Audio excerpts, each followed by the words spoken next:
여러분 안녕하십니까? 박상규입니다.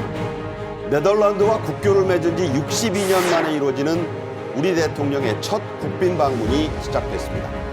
윤석열 대통령은 첫 일정인 동포간담회에서 네덜란드와 우리나라의 오랜 인연을 각별히 강조했습니다. 한동훈 법무장관이 이민청 신설 필요성을 여당의 정책의총에서 자세히 설명하면서 정치적인 보폭을 더 넓혀가고 있습니다.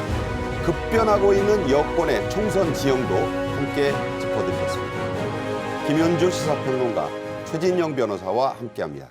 어서 오십시오. 네, 안녕하십니까. 안녕하세요. 윤 대통령 내외가 공군 1호기 편으로 암스테르담에 도착해 3박 5일간의 네덜란드 국빈 방문에 들어갔는데요. 먼저 공항 도착 영상부터 보겠습니다.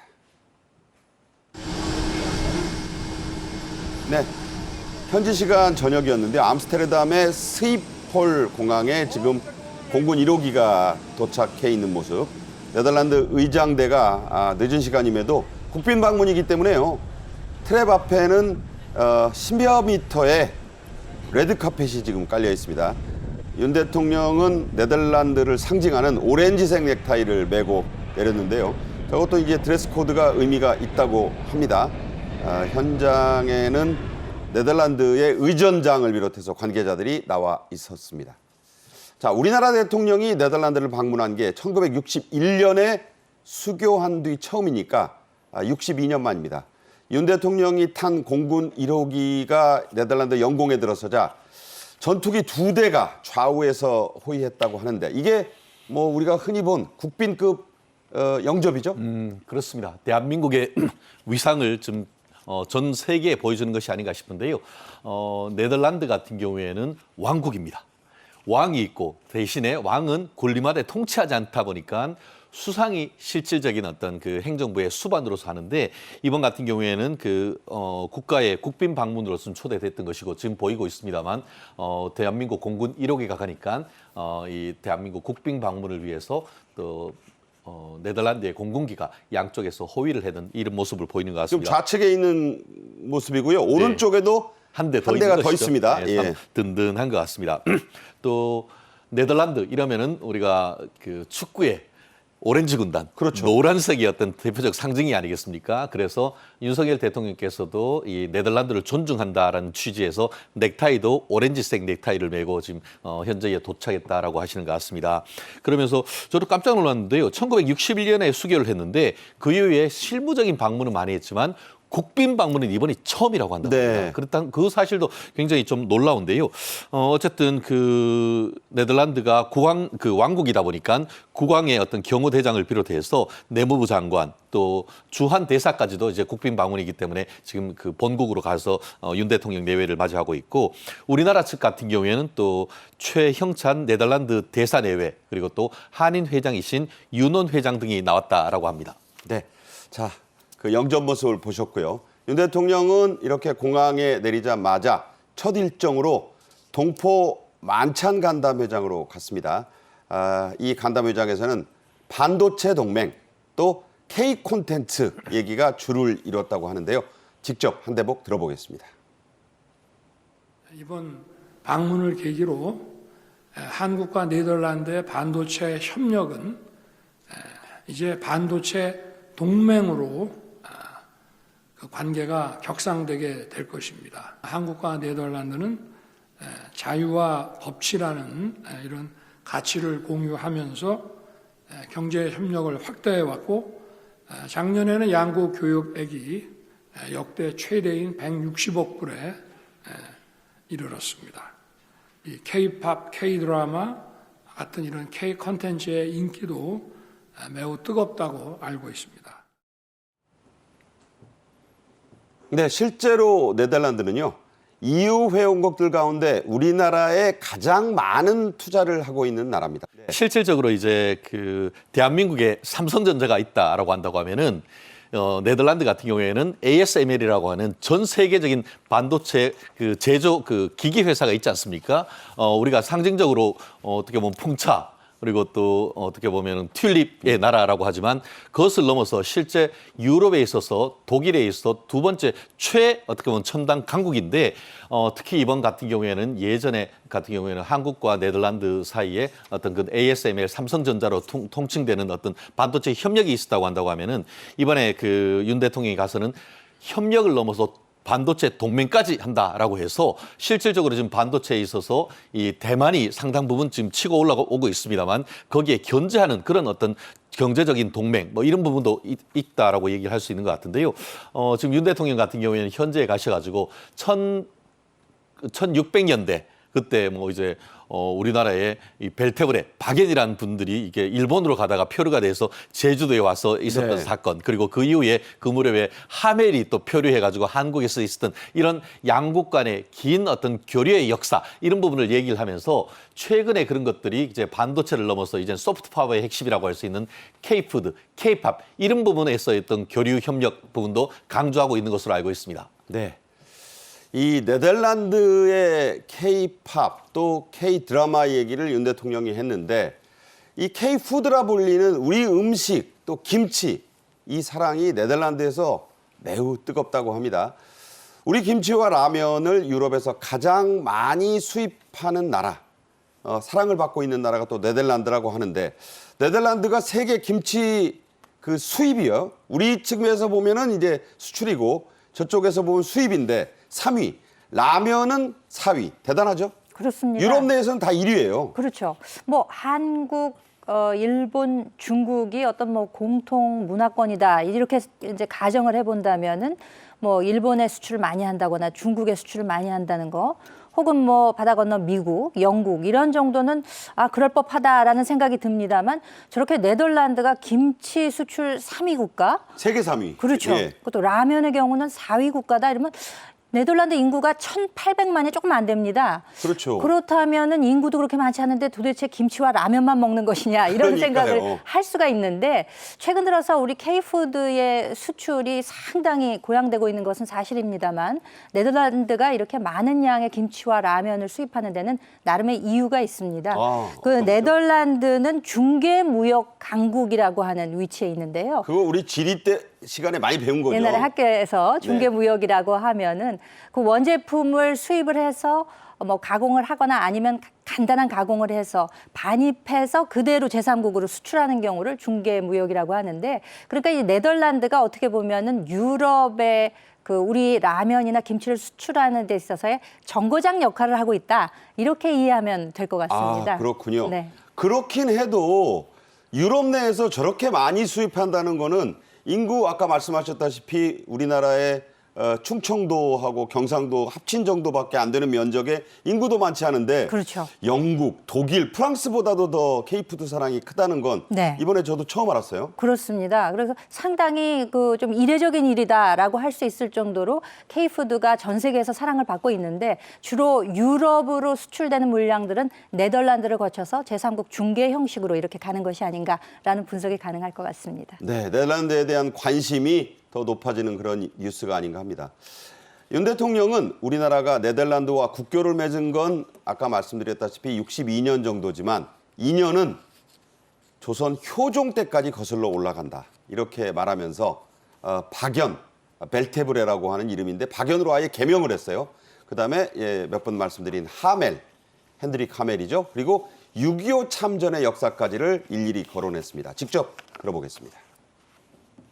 한국과 네덜란드의 교류 역사는 저희가 학교 때 배운 것처럼 매우 오래되고 아주 깊습니다.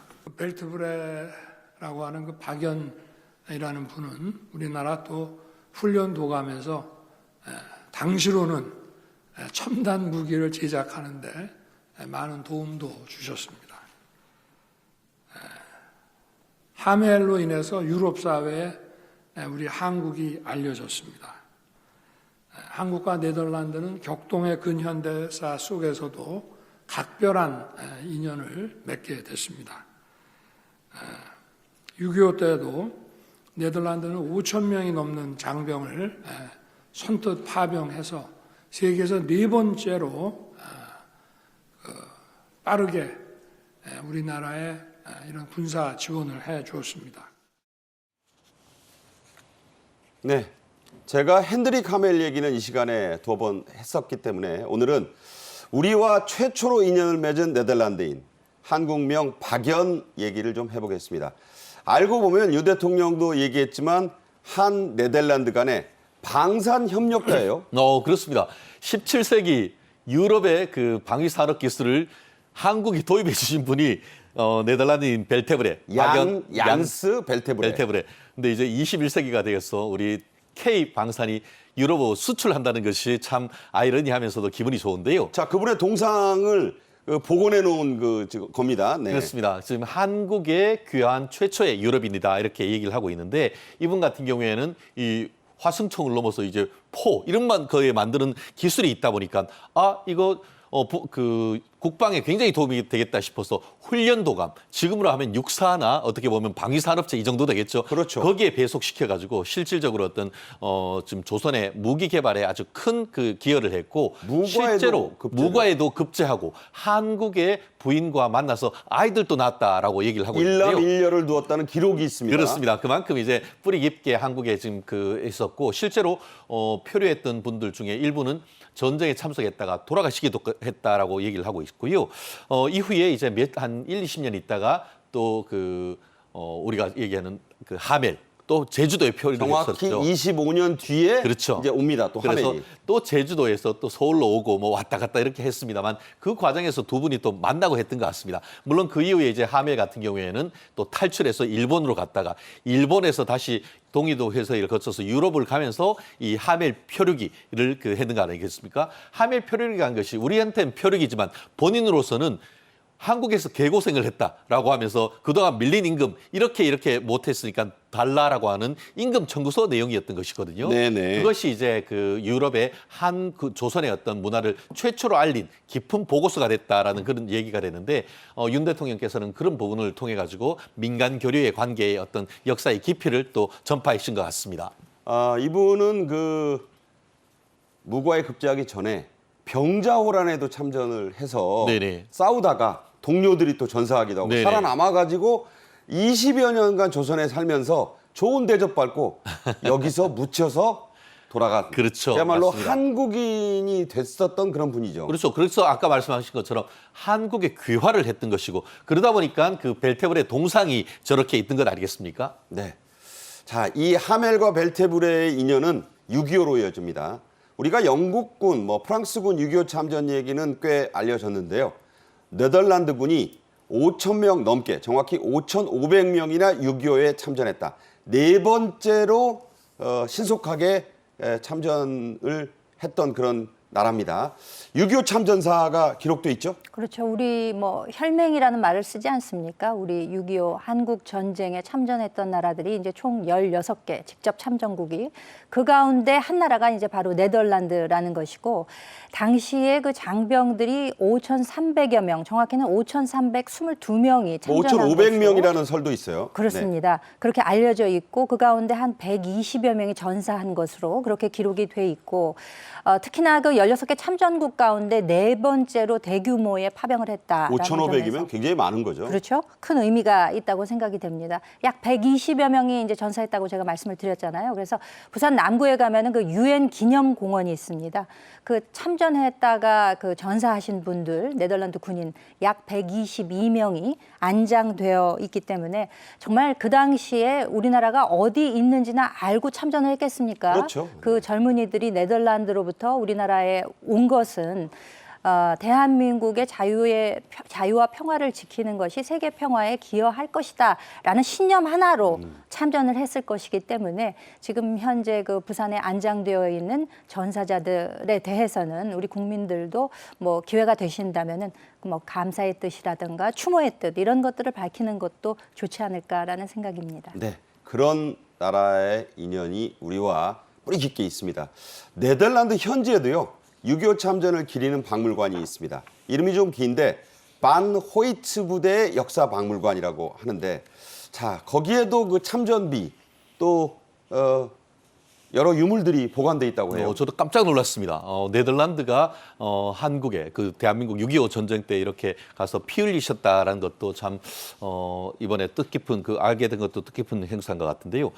반 호이츠 부대라는 데가 있다고 합니다. 실질적으로 1900년대에 태어나셔가지고 그 동인도 회사를 하면서 인도네시아의 최고위직까지 올랐다라는 분인데, 이 분을 기리는 그 군대를 그 창설을 했고, 그 부대가 우리 1950년 6.25 사번이 발발하니까 한국에 참전하셨다고 합니다.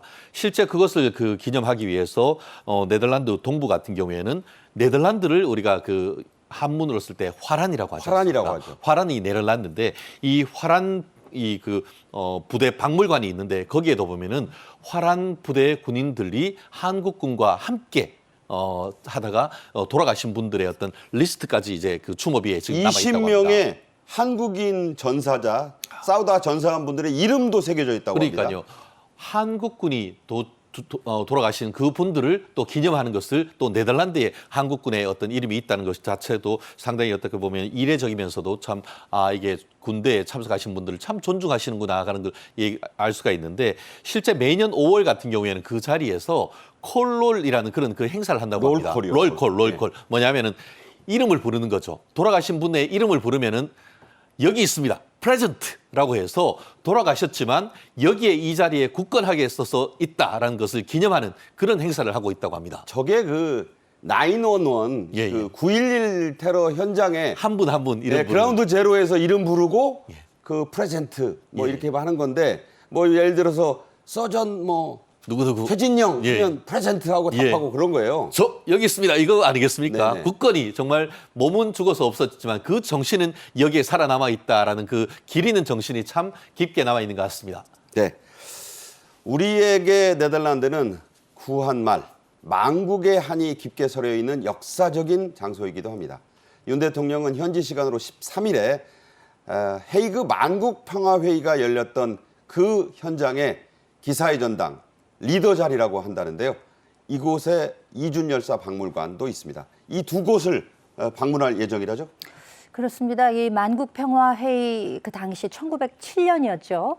6월 15일에 그 회의에 참석했다가 약 한 달여 만에 이준 열사가 이제 순국을 하게 됩니다. 예. 그래서 그 순국할 당시에 머물렀던 그 장소에 기념관을 짓게 된 것인데, 유럽에는 현재 이곳밖에는 없다 그래요. 네. 그러니까 항일 독립운동의 유적지로 기록될 만한 곳이 여기밖에는 없는 것이고, 95년 8월 5일에 이제 개관 사제를 빌어서 이제 하게 되었는데, 그 이후에 지금 온라인에 들어가 보시면 이준 열사 기념관 온라인판도 있습니다. 네. 한국어로 이제 설명도 되어 있는데, 윤 대통령이 이제 방문을 해서 13일에 그 기념관에도 방문한다는 것이고, 유럽에 하나밖에 없다는 것이 상당한 의미가 있지 않나라는 생각이 듭니다. 뭐 우리가 국사를 배울 때 이제 많이 배우지 않았습니까? 이준, 이휘종, 이상설 이 세 분을 대표로 해서 헤이그에 밀사를 파견을 해서 을사늑약의 부당성이라든가 일본이 우리 국권을 빼앗아간 것에 대한 이런 것들을 전 세계에 좀 알리는 계기로 삼자라고 했는데, 정작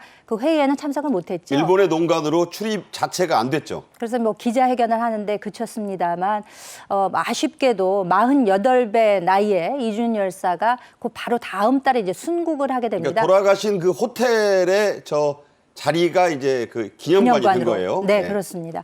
그래서 뭐 그 사실 당시에 이준 열사의 죽음을 놓고도 여러 해석이 분분하고 뭐 원인이 무엇이었다라는 이야기가 있습니다만, 변하지 않는 사실은 정말 그 언로가 막혀 있는 상황에서 우리나라의 입장을 전 세계에 알리게 되는 그런 계기가 됐다는 점만은 분명한 것이 아닌가라는 생각이 듭니다. 그 만국평화회의를 역사에서 국사에서 배운 분들에게는 이번에 대통령이 거기 가서 네. 그때와는 완전히 달라진 위상의 그렇죠. 대한민국을 보여준다는 점에서도 좀 자긍심이 드시지 않겠어요? 물론입니다. 그래서 뭐 방금 그 처음에 그 공군이 이제 호위해서 우리 대통령 공군 1호기를 이렇게 호위해서 들어가는 장면 이런 것들 또 처음으로 국빈 방문이 이루어진다는 것 이런 뭐 하나하나에 다 의미가 있습니다. 뭐 개인 사재를 털었다고는 합니다만 그래도 기념관이 만들어져 있고 이곳을 또 한국의 대통령이 방문한다는 것 자체로도 네. 역사성을 한번 되짚는 그런 의미가 있지 않나라는 생각이 듭니다. 네. 윤석열 대통령은 네덜란드의 실질적인 국가 수반인 마크 리터 총리와 네 번째로 만납니다. 정상회담을 갖는데요. 자, 외국 정상들 간에 네 번 만나는 거. 이게 이제 대통령 취임 이후 그 2년도 안 됐는데 이거 쉽지 않은 일이 아니겠습니까? 네, 그만큼 윤석열 대통령의 어떤 전 세계적 행보가 좀 아주 깊고 다양했다라고 볼 수 있지 않겠습니까? 말씀하신 것처럼 1년 반 동안 네덜란드 총리와 네 차례, 이번에 네 번째가 된다고 하니까 네 차례 정상회담을 한다는 것 사실 자체만으로도 좀 놀라운 것 같고요. 실제로 그 외에도 뭐 다자 회의를 할 때도 뵙고 했으니까 실질적으로 만난 횟수는 더 많을 수도 있다라고 하는 것 같습니다.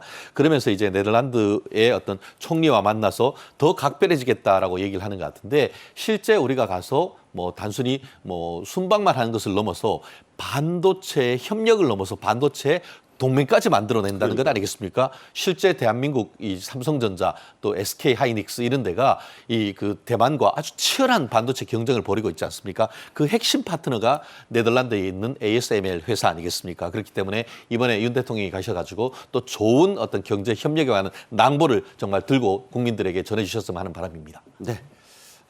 이제 그 본격적인 ASML 방문, 클린룸 방문 등등이 이어질 텐데 그 소식 또 한 네덜란드 정상회담 소식까지 들어오는 대로 자세히 또 전해드리겠습니다. 다음 주제로 가죠. 내년 총선 예비후보 등록이 이제 시작이 됐습니다. 교체된 장관들 그리고 교체 대상으로 언급되는 장관들의 행보가 부쩍 주목을 끌고 있는데요. 한동훈 법무장관은 최근 여론조사에서 여권 내 1위 차기 대선 주자로 이재명 민주당 대표와 오차 범위 내에 치열한 접전을 벌이는 것으로 나타났습니다. 한 장관이 주력하는 이민청도 그 윤곽을 드러냈는데요. 먼저 영상으로 보겠습니다.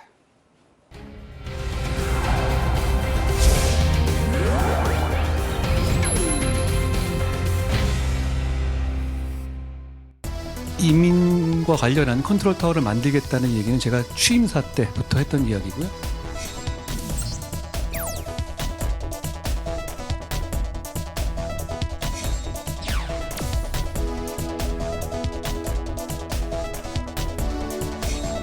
우리는 미래를 정교하게 대비하는 사람들이고 국가와 국민에 대한 강한 책임감을 가진 사람들입니다.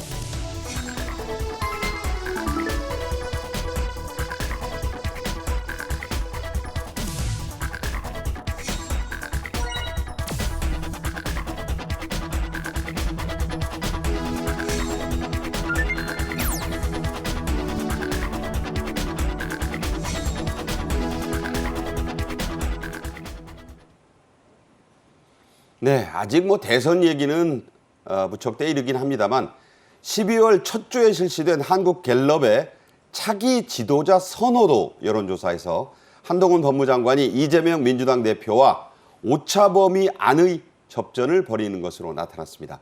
이 차기 정치 지도자 선호도라고 했기 때문에 뭐 대선 후보다 이런 얘기는 안 나왔습니다만 그게 그 말이에요. 그래서 저 여론조사 결과가 매우 지금 주목이 되고 있는데 19대 16 이렇게 나온 게 처음이죠? 오차 범위 내로 네. 이제 기록이 되고 있는 것입니다. 사실 이게 차기 정치 지도자 선호도에 관한 조사는 정기적으로 한국갤럽이 하고 있습니다. 작년에 한동훈 장관이 장관 취임한 직후부터 이미 거명이 되기 시작했는데 당시 최초에는 4%로 출발을 했거든요. 그랬죠. 네, 근데 지금 16%라면 이제 4배 가까운 상승세를 보여주고 있고 이제 여론조사라고 하는 것은 추세가 중요한데 쭉 상승하는 지금 그 선 위에 있다라는 계속 것이 우상향하고 있죠? 그렇습니다.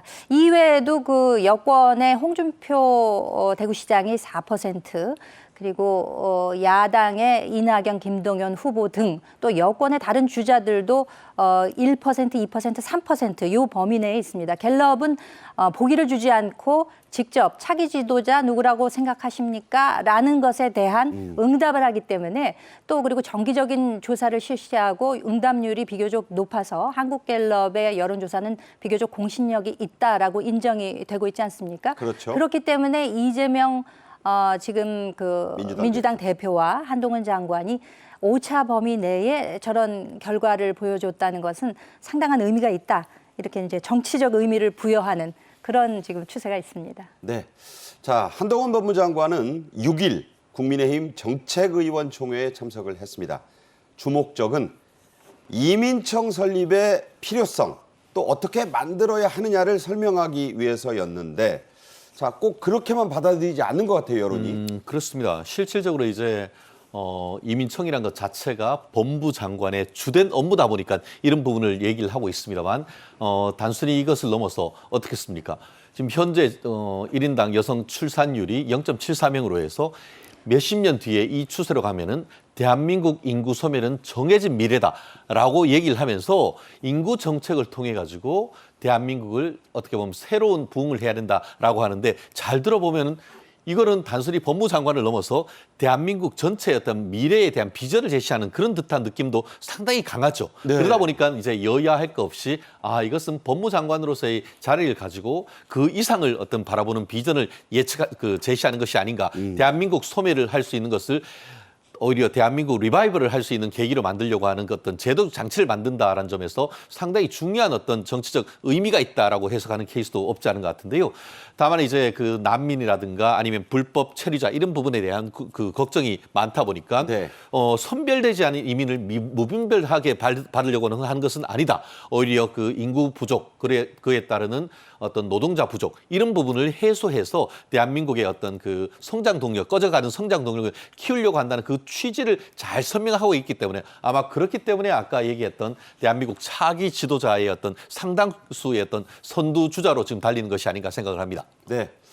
자, 기자들이 이제 취재를 하러 이례적으로 몰렸어요. 보통 정책의종에 기자들 그렇게 많이 몰리지 않습니다. 그런데 몇 배나 몰려든 기자들의 질문, 한동훈 장관에게 쏠렸고 대부분이 정치 얘기, 특히 총선 출마하느냐 안 하느냐, 어디로 나가느냐, 어떤 방식으로 나가느냐 이런 얘기를 주로 물었어요. 그래서 일각에서는 이 정책의총 참석이 여당의 정치 신고식 아니냐 이런 말까지도 나왔습니다. 한 장관이 뭐라고 답했습니까? 한 장관은 계속해서 이제 원론적인 대답을 하고 있죠. 저는 제 일에 충실할 뿐입니다라는 대답을 아마 가장 많이 하지 않았나 싶어요. 그러면서도 이제 진퇴 문제라고 하는 것이 이제 임명직이기 때문에 내가 정하는 것에는 한계가 있을 수 있다. 나는 법무부 장관으로서 하루하루 일에 최선을 다해야 된다라고 생각하고 있다. 네. 그래서 의총에 참석한 것 역시 법무부 장관으로서의 업무의 일환이다. 이게 원론적인 답변을 한 거죠. 네. 어떻게 보면 기자분들이 이제 집요하게 총선 출마 여부에 대해서 이제 물어보다 보니까 뭐 같은 대답을 할 수밖에 없는 한동훈 장관도 뭐 쉽지만은 않을 것 같은데요. 사실상 이 기자들의 질문이 있기 전 한 장관이 정치권에 진입할 것이냐, 쉽게 얘기해서 뭐 출마를 할 것이냐 여부에 대해서 제일 관심을 가졌던 것은 민주당 의원들입니다. 네. 사실 그 지난번 장관 청문회 때부터 출마하실 거냐 이런 이야기가 나왔었고 그 이후에도 집요하게 국회에서 민주당 의원들이 꾸준하게 정치권에 진입할 거냐라는 질문을 해왔었는데 이제 이게 어느 정도 가시화되고 지금 국민의힘의 사정이 녹록지 않다 보니까 한동훈 차출설이 제기가 되고 또 개각 여부와 맞물리면서 총선 출마에 할 것이냐 말 것이냐를 놓고 기자분들이 당연히 묻게 되겠죠. 네. 하지만 한동훈 장관의 입장은 어떤 그 확실한 결정이 있기 전까지는 나는 내 일에 충실할 뿐이고 이것은 내 업무상 일환이다라는 이제 답변을 할 수밖에 없는 그런 입장이 아닌가 싶습니다. 공직자들의 총선 출마 사퇴 시한이 내년 그러니까 2024년 1월 11일. 그렇습니다. 아직 시간은 있어요. 그렇죠. 그래서 설왕설래는 여전한데 네. 김현주 평론가가 보시기에 네. 어떻습니까? 변수입니까? 상수입니까? 출마는? 출마는 하게 되지 않겠습니까? 네. 이제 그런데 다만 이제 시기를 보고 있는 것이고 사실상 법무부 장관으로서 하고 싶었던 일이 있을 거예요. 요거에 대한 마무리를 좀 해놓고 그리고 좀 스포트라이트를 받는 식으로의 개각, 원포인트 개각이 이루어지지 않을까. 많은 분들이 그렇게 예상을 하고 있는데 저도 그 의견에 동의하고 있습니다. 네. 아직 법무부가 해야 할 일이 이민청 말고도 이 쌍방울 대북 송금 의혹, 이 문제에 대한 특정 정치인에 대한 기소 여부가 마무리가 안 됐기 때문에 그것까지를 포함한다는 설도 일부 있습니다. 조금 다른 얘기 해보죠. 조희대 신임 대법원장이 드디어 74일의 공백을 메우면서 취임했습니다. 조촐하고 신속한 취임식을 하고 바로 직무에 들어갔는데 전임 김명수 대법원장 취임식 때는 600여 명이 참석했었는데 이번에는 170명만 참석을 했고 법원장들은 오지 말라고 하고 18분 만에 끝났다고 합니다. 자, 이 자리에요. 한동훈 법무장관도 참석해서 조 대법원장에게 인사를 했습니다. 보통은 이 법무장관이 참석을 하는 건가요? 원칙적으로 참석하는 게 맞죠. 의전을 위해서. 법원의 어떤 절반은 민사지만 또 절반은 형사 사건이고 또 이 그 사법제도가에 있어서 이 법무부 장관은 준사법제도의 어떤 그 수사를 한 축 담당하다 보니까 합당하게 하는 것이고 지금 조희대 신임 대법원장님 같은 경우에 제 기억하기에 대법관으로 하시다가 2020년인가 그 퇴임을 하시는데 퇴임식도 안 했습니다. 퇴임식 자체도 내가 하는 것 자체가 민폐다라고 하면서 그 식 자체를 하지 않으셨는 것 같은데 허례허식보다 내가 제대로 된 일을 빨리 해서 사법부를 정상화시키고 재판을 신속하게 하겠다라는 의지를 밝힌 것으로 보이는데요. 말씀하신 것처럼 지금 전임 김영수 대법원장 같은 경우에는 600명 참석했는 거에 비해 가지고 170명이면은 3분의 1도 채 되지 않은 최소의 인원으로 했다는 점에서 사법부의 핵심, 사법부의 독립, 신속한 재판 이런 부분에 더 강조하는 것이지 허례허식적인 어떤 외향이라든가 이런 부분은 지양하겠다는 의지를 명확하게 밝힌 것 같습니다. 자, 기소를 하는 게 이제 검찰의 역할이라고 한다면 법무부는 그걸 관리하고요. 대법원장이 재판 지연 사태가 가장 먼저 해결해야 될 책무라고 했거든요. 그리고 논란이 되어 온 이 법원장 추천제 네네. 이것도 신속하게 좀 없애겠다는 뜻을 밝혔는데 네네. 이건 어떤 의미가 있습니까? 그렇습니다. 판사도 사람입니다. 그러다 보니까 열심히 일하는 사람들이 있고 좀 워라밸 즐기는 그런 판사들이 있지 않겠습니까? 근데 열심히 하는 사람들에 대해서는 뭔가 인센티브가 있어야 되는데 마치 이제 열심히 한 회사에서 이사를 달면은 별 단다는 거 같지 않습니까? 근데 서울 이 법원 같은 경우에는 고등법원 부장판사 승진이 차관급 승진을 하는 것으로 뭐 예전엔 기사도 있고 거기 한 1년, 2년 하면은 법원장으로 나가는 그런 나름대로의 어떤 엘리트 코스, 열심히 한 어떤 법관에 대한 인센티브 코스가 있었는데 법원의 별이죠. 별이죠. 네. 그걸 없애버린 겁니다. 그러면서 법원장은 거기에 있는 평판사들이 여론조사 하듯이 투표해가지고 뽑으니까 누가 열심히 합니까? 오히려 평소 때 밥 사주고 그러면은 나한테 표 주지 않느냐. 그런 식으로 하다 보니까 재판부를 독려해서 빨리 판결을 선고해서 국민들에게 신속한 헌법상의 어떤 재판받을 권리 보장보다는 판사들의 워라밸에 조금 더 방점을 지켰던 게 지난번입니다. 그런 것을 이번에는 좀 더 근본적인 개혁을 하자라고 하는 것이 지금 조희대 신임 대법원장의 비전이자 또 마땅히 나가야 될 길이라고 저는 봅니다. 네, 그렇군요. 자, 한정관 얘기 계속하겠습니다. 한동훈 법무장관이 여당 정책의총에서 설명한 출입국 이민관리청의 윤곽이 드러났습니다. 자, 어떻게 가는 건지 좀 설명을 해주시죠. 출입국 이민관리청에 이제 신설할 안입니다. 지금 현재로는 그 차장 아래에다가 지금 1차장 1관 4국으로 신설할 계획으로 있습니다. 감사 담당관과 운영 지원과를 두고요. 기획조정관과 이민정책국. 이 이민정책국이 어떻게 보면 컨트롤 타워 역할을 하게 될 것 같습니다. 네네. 출입국 안전국과 사증 체류국, 국적 통합국 이런 방식으로 지금 운영을 할 계획이라고 합니다. 사실 지금 저출산 문제 초고령화 사회로 접어들면서 일손이 부족해서 수출에도 차질이 빚어질 정도의 그런 지금 상황 아니겠습니까? 네네. 이런 상황에서 이민을 적절히 관리하는 것은 상당히 지금 시적절한 그런 계획이고 정책이라고 할 수 있고 사실 일본도 굉장히 좀 폐쇄적인 그런 이민 정책을 했었습니다만 개호 인력이라고 해가지고 우리식으로 치면 이제 간호 인력이죠. 그렇게 고령화된 사회다 보니까 그런 간호 인력을 위주로 해서 굉장히 우리보다 빠른 속도로 이민 그 정책을 열고 있고 지금 추진하고 있기 때문에 우리나라로서도 이 재외동포청처럼 다부처 협업형 방식으로 운영하는 것으로 지금 이민관리청을 한동훈 장관이 구체적으로 계획하고 있는 것이 아닌가라는 생각이 듭니다. 그러니까 이제 새로 뭐 사람을 뽑는 게 아니라 여러 정부 부처에서 사람을 모아서 협업으로 일을 하는 형태. 그러니까 6월에 재외동포청이 시설됐는데 그것처럼 운영하면 바로 출범시키는데 별 문제가 없다. 이렇게 이제 한 장관이 설명을 했죠. 네. 자, 이 각 국실들 이름 좀 생소한데 어떤 일들을 해나갈지 이게 이제 여러분들하고도 관련이 있을 수 있습니다. 자세히 좀 들어보죠. 중장기적으로 정책 설계를 하는 것은 이제 컨트롤 타워 역할을 하는 이민정책국이라는 곳이 있습니다. 그 이외의 부서들이 이제 구체적으로 이민 문제에 관해서 일들을 맡게 되는데요. 출입국 안전국이라고 하면 이제 나가고 들어오는 문제에 집중하고 있는 것입니다. 경찰청, 해양경찰청 등과 협력을 해서 주로 출입하는 문제, 불법 체류 문제 이런 거를 관리하는 거고요. 사증 체류국이라고 하면 외국인이 우리나라에 머무는 문제에 이제 집중을 하는 것입니다. 흩어져 있는 외국인 근로자라든가 유학생들의 이제 그 사증, 비자라고 하는 것, 또 체류 관리의 문제 이런 것들을 이제 주로 다루게 되는 것이고요. 마지막으로 이제 국적통합국이라는 곳이 있는데 여기는 우리나라 현재도 뭐 다문화 가족이 상당히 많습니다. 네. 또 외국인들이 이주해서 살고 있는 분들도 많습니다. 많죠. 그러면 이것은 이제 사는 문제를 이제 지원하는 것이라고 할 수 있죠. 여가부나 행안부, 지자체 등과 협업을 해서 이분들이 어떻게 우리나라에서 잘 살아나갈 수 있을 것이냐, 또는 인권 보호의 차원에서 어떻게 정부가 정책적으로 뒷받침할 것이냐, 이런 문제들을 주로 다루는 것으로 이렇게 지금 분업해서 협업 관계를 이루는 계획을 세우고 있는 모양입니다.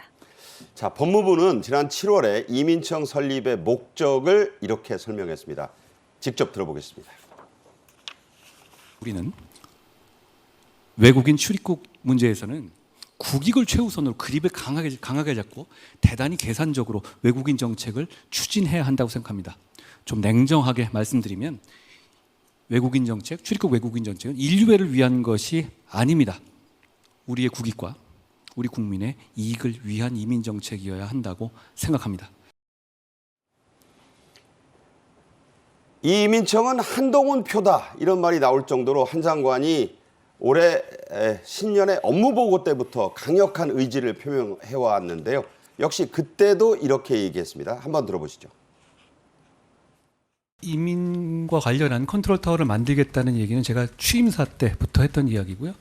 이 문제는 그렇게 아주 번개불에 콩고 먹듯이 속도를 낼 문제가 아니라 정확하게 하는 게 중요하다고 생각합니다. 그렇기 때문에 저희는 작년 내내 이걸 공론화하는 작업들을 많이 했습니다.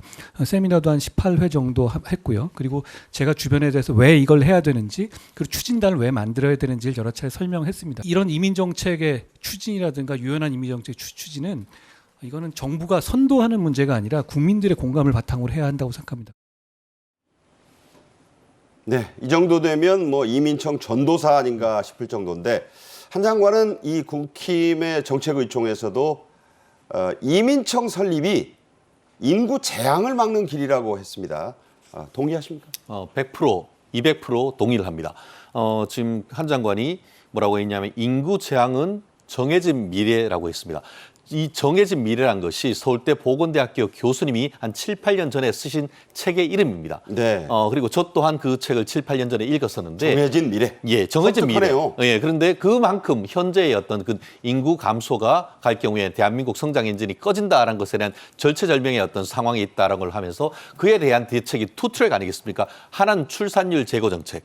근데 그것만 가지고는 지금 이미 늦었다는 것이죠. 네. 그러기 위해서는 그렇기 때문에 또 하나의 대안으로서 이민 정책을 강화해야 된다. 그리고 그렇게 하려고 한다고 하면은 이민을 어떻게 보면 폭은 넓히지만 그에 따르는 후폭풍, 이른바 그 범죄 문제라든가 이런 부분들에 있어서 사회 통합 이런 부분을 종합적으로 대응을 할 수 있는 제도적 장치가 있어야 되는데 그 틀이 바로 이 이민과 관련되는 이번 어떤 제도적 장치 아니겠습니까? 그렇다는 점에서 어떤 출산율 제고 같은 경우에는 행정안전부라든가 아니면 여가부라든가 종합적으로 대책을 해야 되지만 이 그 이민과 관련된 주된 부서 같은 경우에는 법무부다 보니까 정부 조직법 중에 일부 개편을 통해서 충분히 해서 대한민국의 미래의 어떤 성장 동력을 가져갈 수 있다고 하면은 이만큼 중요한 것이 없지 않은가 생각을 합니다. 네.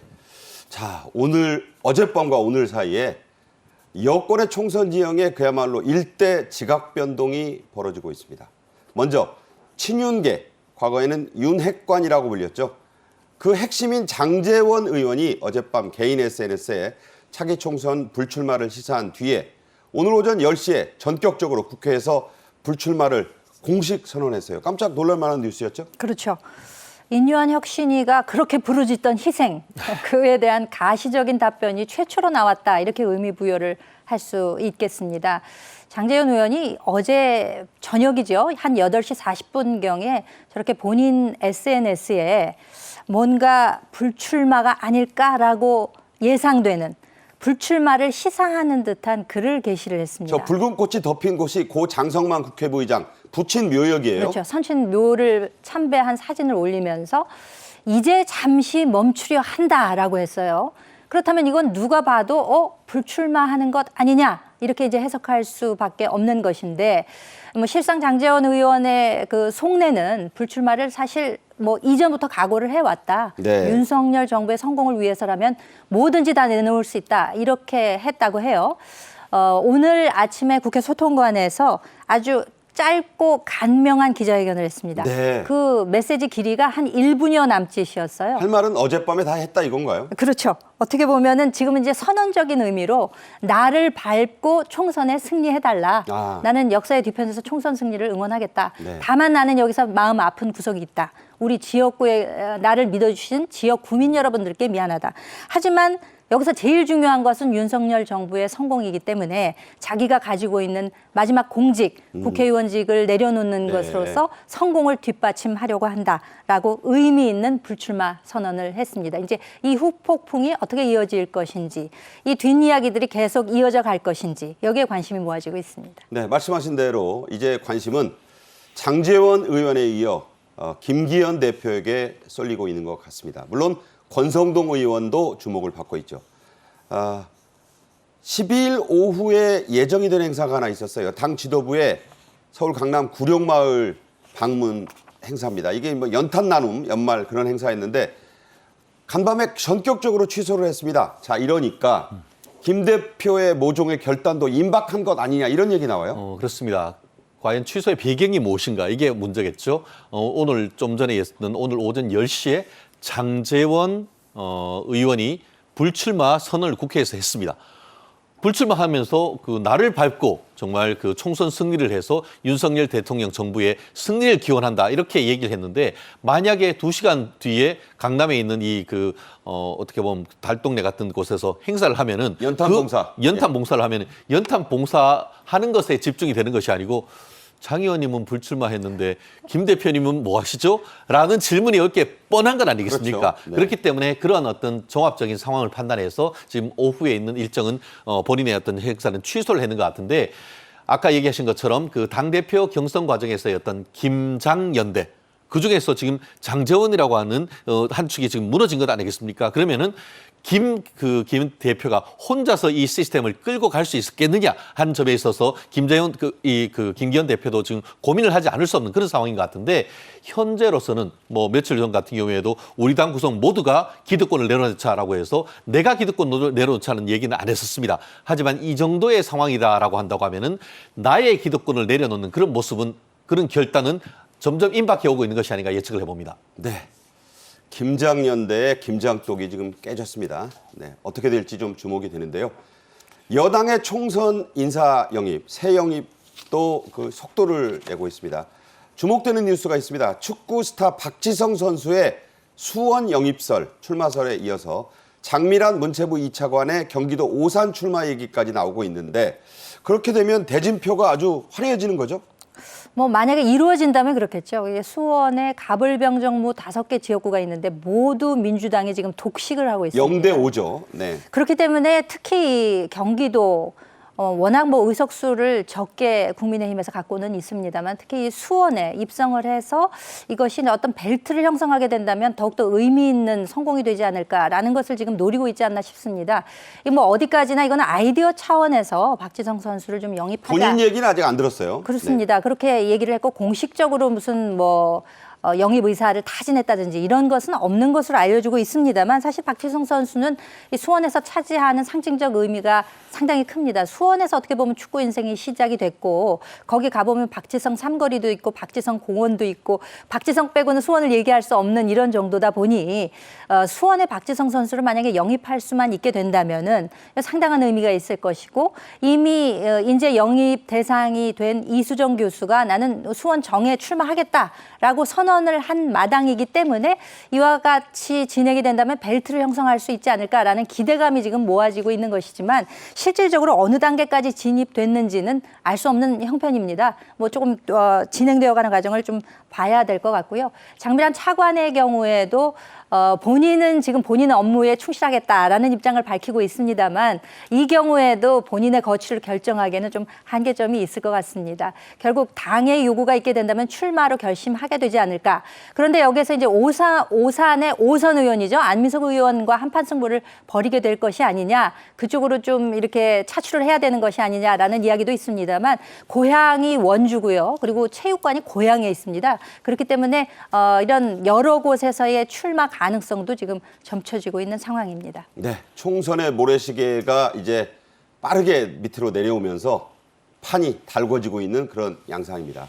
자, 오늘 말씀은 여기까지 듣도록 하겠습니다. 김현주 시사평론가, 최진영 변호사와 말씀 나눴습니다. 잘 들었습니다. 감사합니다. 네.